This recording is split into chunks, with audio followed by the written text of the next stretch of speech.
Oh, it's the morning after the night before. I've got my coffee as well. I'm ready for this. Woo! Oh, Lord. Today, people, we're talking all things AJ and Ngannou.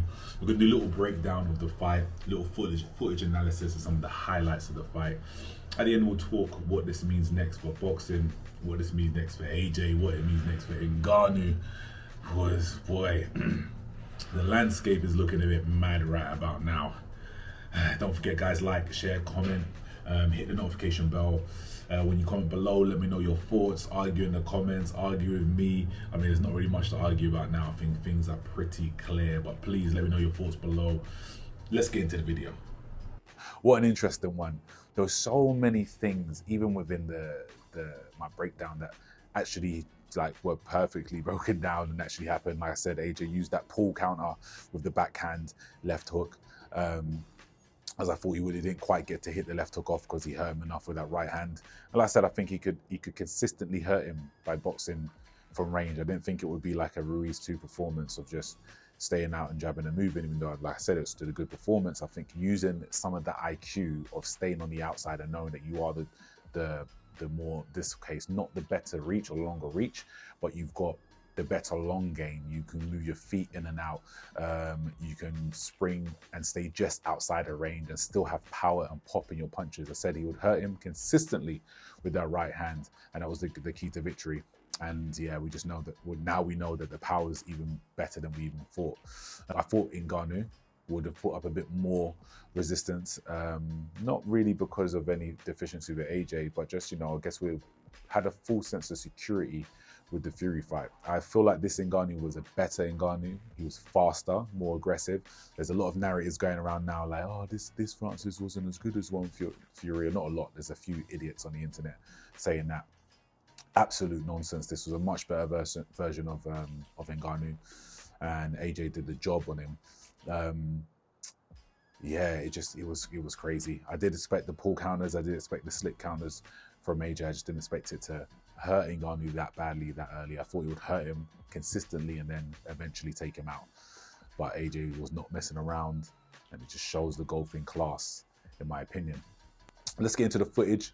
Just a quick breakdown, seeing some of the things that I saw. AJ was doing really well. Some of the things that even Ngannou was actually doing certain things really well.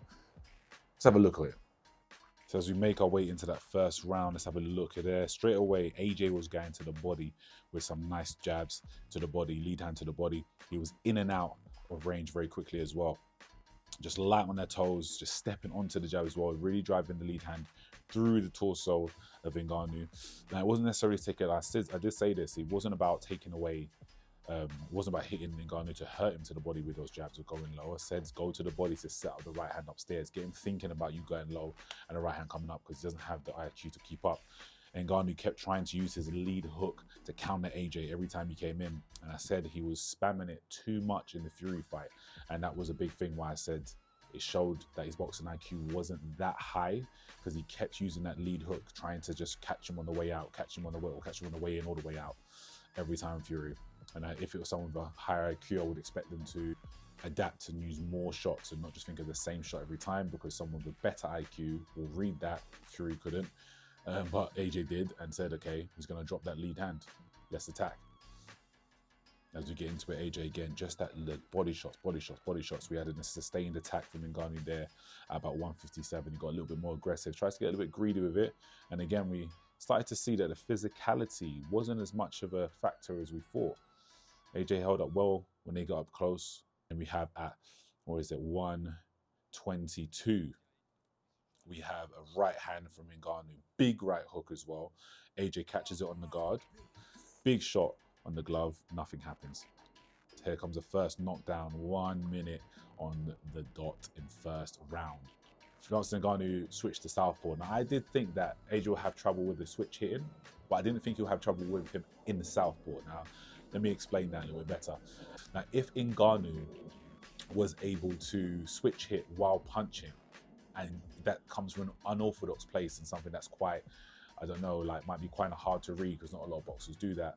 And if he was trying to throw punches while switching or quickly switching to southpaw and then hitting, and that can confuse your opposition. So I've had that in sparring before, where someone's a switch hitter and they're throwing in orthodox, and then they all of a sudden have switched into southpaw, and they continue to be busy, and it throws you off. You're like, what happened? And you have to take a second to adjust.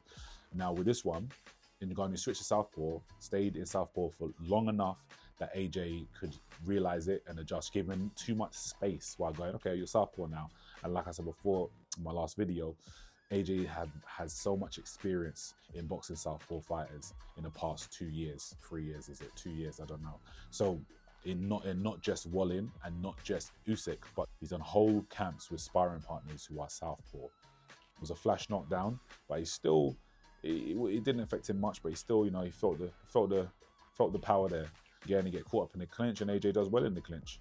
Into the second round, 2 minutes 27 we're at, and AJ's again going to the body, and he's in and out. It's too fast, way too fast for Ngannou.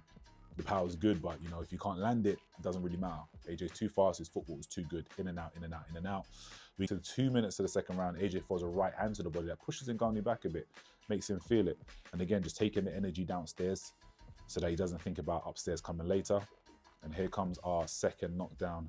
Here we go, jab to the head, jab to the body, boom! Ngannou comes in and rushes in, and AJ beats him to the punch with an overhand right. And it's a very short, tight overhand right. He's not throwing it looping all the way over. It's kind of in between the straight and the overhand. So it's so tight that, the accuracy, it's amazing. It slips through Ngannou's guard right there. He drops that lead hand, lazy jab, but it doesn't slip through the guard, shall I say, slips over the top of a lazy jab. Boom, and just hits him. Equilibrium shot, side of the temple, takes him right down. And the way he does this, and John's jab's quite lazy, and he's rushing. He's throwing the jab, and then he's trying to throw a right hand, but his head is coming first, rather than keeping out and fully extending that right hand. AJ waits for it, doesn't even really pull his head back, just understands the range, doesn't really care about it, and knows that he can beat him to the punch. AJ's right hand beats Ngannou's right hand. The speed is just, the difference in speed is crazy.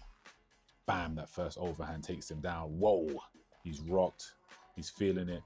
Now, I've seen some people online talking about, this last punch, like, that came from Christmas, you see it coming a mile off. Trust me, two things. Number one, AJ has rocked Ngannou, yeah? So he's been rocked, he's up, but he's not with it. So his reaction time's already slowed down, everything's spin. Now, even if he was fresh, maybe not Ngannou, but people that are chatting crap, even if you're fresh, you might see it coming, but you see where it starts, and by the time you want to try and move, it's already in your face and it's hitting you, because AJ's got the speed, and he's got the power, and he's got the reach. So you might even try and move your head back a bit. It might have taken some of the sting out, but you're still getting caught with that shot, because the speed of being able to develop that velocity between point A and point B. He's got the athleticism, I can't talk about it, can't say it. He's got the athleticism to, I think that wasn't right, to get it to your face, even if you've registered, it's coming, bang, it's there. It's almost instant. That's how fast it is. Bam! Takes him right down, and it folds Ngannou. Absolutely devastating shot. And we see the coldest walk-off from Anthony Joshua. No celebration, stone cold killer. Tyson Fury in the audience. And this is some moments I really loved. I can't stop watching it. It's such an amazing knockout. I definitely think that's going to be a knockout of the year contender already, and I know we're in March, but geez Louise. Let's have a little chat about it. Now, where do we think AJ needs to go next? Personally, I feel like I don't want to see the Hrgovic fight. It's just a pointless fight. He probably will do it as a keep busy fight. I think he'll destroy Hrgovic. I don't think he'll be anywhere near close. It has to be the winner of Fury Usyk. And to me, I would love it to be Fury in one sense, because I feel like, being as impartial as possible, this doesn't make Tyson Fury look good. He hasn't had a good year, good couple years, or good 6 months even. This kind of exposes a lot of the nonsense from Tyson Fury, and a lot of the kind of, I would say, fraudulent things from him. His record is very, very fraudulent. A lot of people will talk about the Klitschko win, but I believe it was 8 years ago. Ridiculous to try and still talk about something from that long ago. It was, what have you done for me lately? You want to talk about the Wilder wins? Wilder was never any good. He had a good right hand, but again, who did Wilder really beat? So did he have a good right hand? Who is the power against? He can never box. You know, he might have been a bit better at the beginning of his career when he did the Olympics, but in his professional career, his boxing was terrible. And Joseph Parker proved that.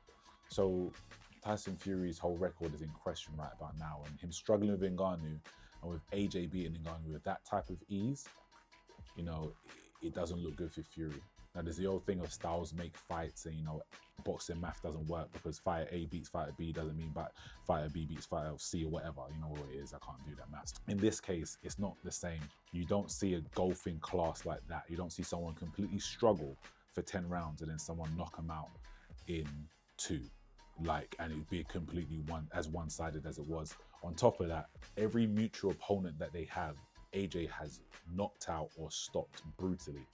Every single one, from Klitschko, even that great win that Fury had, even though it was a very terrible fight, AJ stopped him brutally. There was a very good fight there to Wallin, to Ngannou, and I believe there's 2 others. It's non-comparable to me right now. That's what I believe. So yeah, we're in a bit of a predicament. I feel like, you know, the Fury Usyk fight, I know it's got a rematch clause, but I think the Saudis will, that will go away.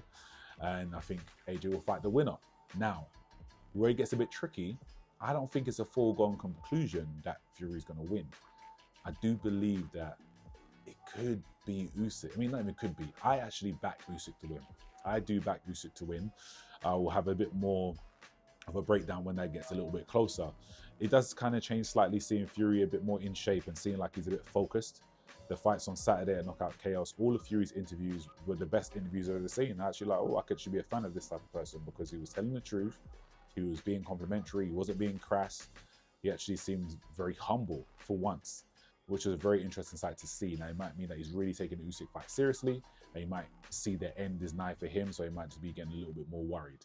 There's no guarantee that he wins that Usyk fight, but if he does, I would love to see AJ Fury. I think that would be the biggest fight of the decade. Now, if Fury does lose and Usyk wins, I still would like to see Usyk and AJ 3. Yes, I said it. I think AJ beats him.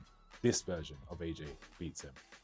It's crazy, I know what you're saying, but the first fight was one-sided and the second fight, it didn't look good.